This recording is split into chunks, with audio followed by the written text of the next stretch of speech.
I listen to NPR every day. I think it's my duty as a good citizen to remain informed of the politics of America. I also listen to them because occasionally they're purely entertaining.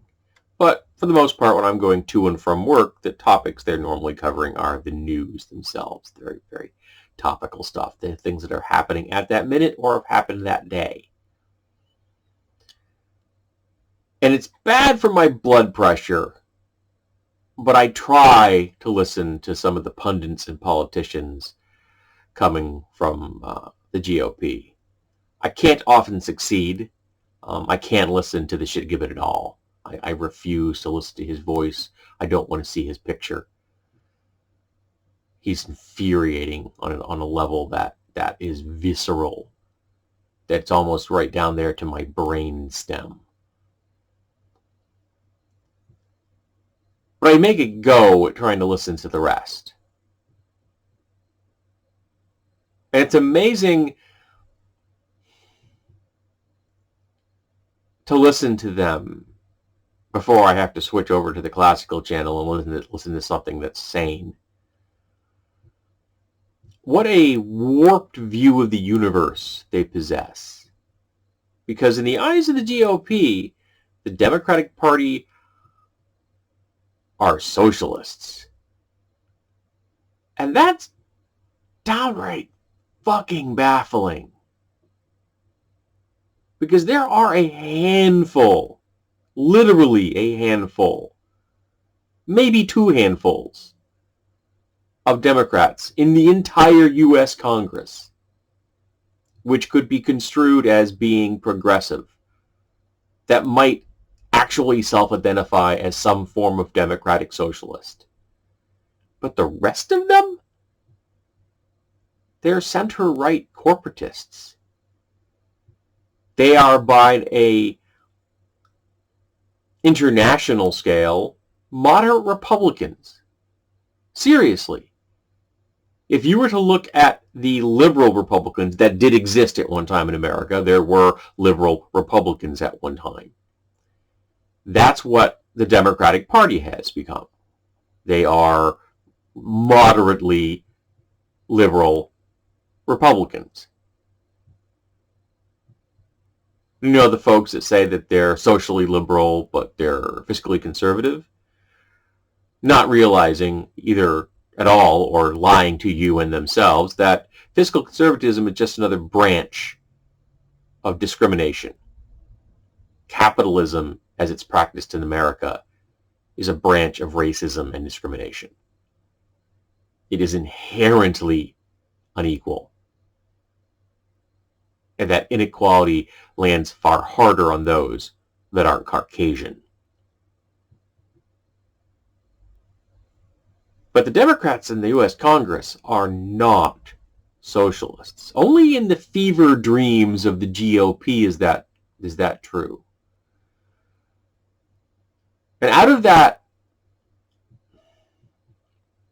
deranged point of view, you'll get things like people actually holding a sign at a protest that says, don't take money out of my Medicare to pay for socialized medicine. I've actually seen a sign like that in the wild.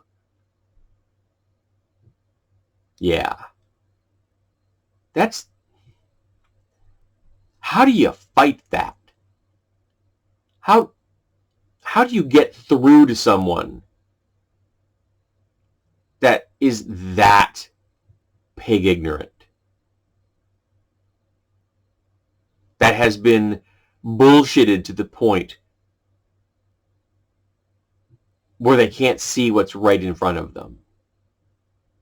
Remember, America is a place where poor people will fight tooth and nail to not have free healthcare and free education at the point of delivery because billionaires tell them it's bad. Because remember, we outnumber them a lot. There's 400 people in this country that are behind the GOP? And while they do donate to the Democrats liberally, pun intended, they back the GOP far more consistently. Because remember, the Democrats are not socialists. They're center-right corporatists. They know which side of the bread gets buttered. And so long as you keep slipping them money, they'll keep supporting your businesses and making sure the people don't get shit. So we need to vote for people that are actually liberal and progressive. Like I said, there aren't many of them. The rest of them are just moderate Republicans, just like Joe Biden and Kamala Harris. I mean, she used to be a prosecutor. She used to be part of the system that put black people and poor white people in prison for no goddamn reason. She's part of the goddamn problem, not the solution.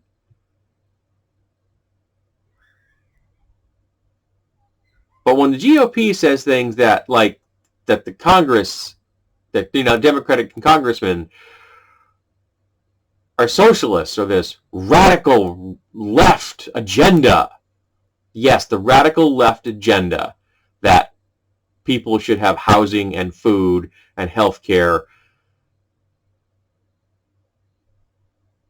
and an education. That is viewed as radically left by the GOP. If we made sure people had the bare minimum so they don't die, so they have the chance of not being ignorant, so they can live a full and healthy life, that is viewed as radically left by the GOP. How do you fight that?